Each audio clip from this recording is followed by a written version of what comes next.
Welcome to basket speaks. உங்கள் அனைவருக்கும் எனது இனிய புத்தாண்டு நல்வாழ்த்துக்கள். இந்த வருஷத்துக்கான முதல் வீடியோ இது என்னோடய சேனலில் பாஸ்கெட் ஸ்பீக்ஸில். ரொம்ப முக்கியமான ஒரு பிரச்சனையை நான் பேச போகிறேன். சுற்றுச்சூழல் சம்மந்தமான ஒரு பிரச்சனை. அது நாடு முழுக்க ஒரு பெரிய கொந்தளிப்பை உண்டாக்கி இருக்கிற ஒரு பிரச்சனை. அரவல்லி மலைத்தொடர். அரவல்லி மலைத்தொடரில் லீஸிங் மைனிங்க்கு லீஸ் விட்டுருக்காங்க அப்படிங்கிறது ஒரு பிரச்சனை. இந்த பிரச்சனை எப்படி பூதாகரமாக வெடித்து கொண்டிருக்கிறீங்கன்னு நம்ம பார்க்கணும். கண்டிப்பாக இந்த அரவல்லி மலைத்தொடர்னா என்ன அப்படின்னா, குஜராத்லேருந்து ராஜஸ்தான், ஹரியானா, டெல்லியில் ஒரு என்ட்ரி பாயிண்ட் வச்சுங்களேன், அது வரைக்கும் அந்த மலைத்தொடர் இருக்குது. கிட்டத்தட்ட 700 கிலோமீட்டர் அது ஸ்ப்ரெட் ஆகிருக்கு. அந்த மலைத்தொடரில் ஏராளமான காடுகள், குன்றுகள். இது ஒரு பெரிய அரண். நம்மளுடைய மாசுபடாத ஒரு உருவாக்குவதற்கு இந்த அரவல்லி மலைத்தொடர் நார்த் இந்தியாவில் பெரிதும் உதவி கொண்டிருக்கிறது. இது ஒரு விஷயம்.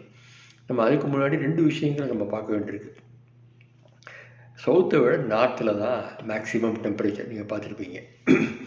நம்ம சவுத்தில் ஹியூமிடாக கூட இருக்கும், டெம்பரேச்சர் கொஞ்சம் கம்மியாக இருக்கும். நார்த்தில் ஹியூமிடிட்டி கம்மி, ஆனால் டெம்பரேச்சர் ஜாஸ்தி. அந்த மாதிரியான ஒரு கண்டிஷன் நார்த்தன் மிடில் இந்த மாதிரியான இதை பார்க்கலாம். நம்மளுடைய கிளைமேட்டை நம்ம பார்க்கலாம் முடியும். அதனால் இப்போ 2025 பார்த்தீங்கன்னா ஹாட்டஸ்ட் இயர் ஃபார் இந்தியா இது வரைக்கும். அந்த மாதிரியான ஒரு கிளைமேட் சேஞ்சினால, குளோபல் வார்மிங்னால 2025 தான் ஹாட்டஸ்ட் இயராக நம்ம எக்ஸ்பர்ட்ஸ்லாம் ரெக்கார்ட் பண்ணுறாங்க. ரெண்டாவது, நீங்கள் பார்த்துட்டு இருப்பீங்க, டெல்லியில் தொடர்ந்து காற்று இருக்கு இல்லையா, மாசுபட்டுருக்கு. நம்மளுடைய ஏர் டோட்டலி பொல்யூட் ஆகிருக்கு. இது கிட்டத்தட்ட 10 வருஷமாக இது நடந்துகிட்டு தான் இருக்குது. எவ்ரி இயர் இந்த பிரச்சனையை ஏதோ தலையிட்டு தடுக்கணும் பார்க்குறாங்க. ஒன்றும் பண்ணவே இல்லை. ஒரு காஸ்மெட்டிக் சேஞ்சஸ் தான் செய்கிறாங்கங்கிறத நம்ம பார்க்குறோம். பிஎஸ் ஸ்டாண்டர்ட்ஸ்லாம் கார் இருக்கணும், அதுக்கப்புறம் டீசல்லாம் போடணும், அப்புறம் 15 வருஷத்துக்கு மேலான வெஹிக்கிள்லாம் நீங்கள் இது பண்ண. அதனால் வெஹிக்கிள்னால இந்த பிரச்சனைகள் இல்லைங்கிறத, அது மட்டுமே இல்லை, அது மெயின் கிடையாது அப்படிங்கிறத நம்ம இப்போ அரவல்லி மலைத்தொடரில் இந்த பிரச்சனை முன்னுக்கு வரும்போது அது நம்மளால் யோகிக்க முடியலை.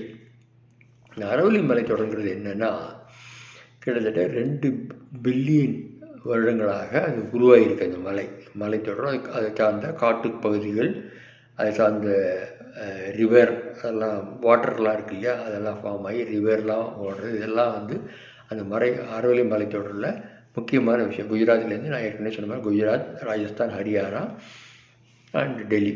இப்போ என்ன பிரச்சனைனா, கடந்த 20 வருஷமாகவே அதில் மினரல்ஸ், தாதுக்கள் ஜாஸ்தியாக இருக்குங்கிறதுனால அந்த தாதுக்களை நம்ம எக்ஸ்ட்ராக்ட் பண்ணணும் அப்படின்னு சொல்லி ஒரு கண் அரசாங்கங்களுக்கு எப்போவுமே இருந்திருக்கு. ஆனால் அதில் என்னென்னா, கிளியராக எந்தெந்த பகுதியை அதை மைனிங் லீஸுக்கு விட முடியுங்கிறதுல ஒரு சர்ச்சைகள் எவ்ரி இயர் உருவாகிருக்கு. கோர்ட்லாம் தலையிட்டுருக்கு. கோர்ட் சில ஜட்ஜ்மெண்ட்ஸ்லாம் அப்பவும் கொடுத்துருக்கு. 90ஸ்லேயே இது வந்திருக்கு. இந்த பிரச்சனை முன்னுக்கு வந்திருக்கு. இதை ஃபாரஸ்ட் சர்வே ஆஃப் இந்தியா 2010 ஒரு பெரிய ரிப்போர்ட்டை கொடுத்துருக்காங்க. எந்தெந்த இடங்கள்லாம் முக்கியமான பகுதிகள், இதை நீங்கள் அழிச்சிங்கன்னா கிளைமேட்டுக்கு மிகப்பெரிய பிரச்சனைகள்லாம் உண்டாகும்னு சொல்லி இந்த ஃபாரஸ்ட் சர்வே 2010 ஒரு மிகப்பெரிய அறிக்கையை கொடுத்துருக்கு. ஆனாலும் இப்போ சமீப காலமாக இது என்ன ஆயிருக்குன்னா, ஒரு கோர்ட்டில் இந்த கேஸ் நடக்கும்போது ஒரு ஜட்ஜ்மெண்ட் என்ன சொல்லியிருக்காங்க, 2018 நினைக்கிறேன். அதில் சுப்ரீம் கோர்ட் என்ன சொல்லியிருக்கு அப்படின்னா, ஒரு பெரிய பேனல், ஒரு கமிட்டி போடுங்க.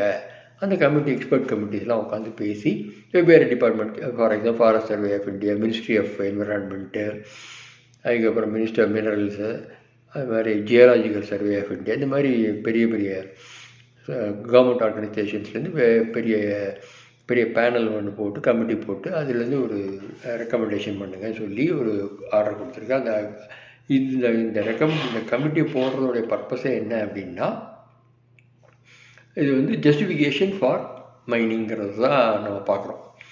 இதில் என்ன இது இருக்குது அப்படின்னு பார்க்கணும். ஏன் அரவல்லி மலைக்கு அவ்வளோ ஒரு முக்கியத்துவம் பெறுது அப்படின்னா, அதில் உள்ள அந்த அரண், நான் சொன்னேன்ல, இயற்கை அரண் நமக்கு ஒரு எளிதாக கிடைக்கிற ஒரு பெரிய அருமையான ஒரு மலைத்தொடர் அது. காட்டுப்பகுதி எல்லாம் இருக்கிறனால அது ஒரு வந்து தூய காற்று வந்து மாசுபடாமல் இருக்கிறதுக்கு ஒன்று, நேச்சுரல் வாட்டர்ஸ் வந்து சஸ்டெயின் ஆகிறதுக்கு ஒன்று, இல்லாட்ட வாட்டர் வந்து டெப்ளீட் ஆகிரும். உங்களுக்கு பார்த்தீங்கன்னா வாட்டர் டெப்ளீஷன் இந்த மாதிரி அரவலி மலைத்தொடரில் வந்து மைனிங் பண்ண ஆரம்பிச்சிட்டோம்னா தண்ணி சுத்தமான நீர் கிடைக்காது, தண்ணீரும் நிலத்தடி நீர் மாதிரி எல்லாமே கீழே போய் ஒன்றுமே தண்ணி இல்லாமல் போயிடும், ரிவர்ஸ்லாம் கடுமையாக அஃபெக்ட் ஆகும், எக்கலாஜிக்கல் பேலன்ஸ் வந்து இல்லாமல் போயிடும், அதுக்கப்புறம் வைல்டு லைஃப் எல்லாம் காணாமல் போயிடும். அப்படின்னு சொல்லி தான் இதை வந்து தொடர்ந்து பாதுகாத்துட்டே வராங்க. ஆனாலும் அதில் மைனிங் நடந்துகிட்ருக்கு. இந்த கேஸ் கடைசியில் எக்ஸ்போர்ட் கமிட்டிலேருந்து ஒரு ரெக்கமெண்டேஷன் வந்தோடனே ஒரு 100 மீட்டர் ஹைட்டுக்கு உள்ளுக்கு மேலே உள்ளது தான் நம்ம வந்து மலைத்தொடராக எடுத்துக்க முடியும், அதுக்கு கீழே உள்ளதெல்லாம் மலைத்தொடராக எடுத்துக்க முடியாதுன்னு சொல்லி அந்த கமிட்டி ரெக்கமெண்ட் பண்ணி அதுக்கு கீழே உள்ளதெல்லாம் நம்ம வந்து மைனிங்க்கு விடலாம் அப்படின்னு ஒரு ப்ரப்போசலை முன்வைக்குது. இதுக்கு வந்து சுப்ரீம் கோர்ட் வந்து ஒரு நவம்பர் 25 எஸ் சரி ஒத்துக்கு அப்படின்னு சொல்லி அது க்ரீன் சிக்னல் கொடுக்குறாங்க. அதுக்கப்புறம் ஒரு மிகப்பெரிய போராட்டம் வெடிக்குது. அங்கே என்னன்னா 100 மீட்டர் கீழே உள்ளது தான் மேக்சிமம் ப்ரொடெக்ஷன் நமக்கு கொடுக்குது நம்ம லேண்டுக்கு.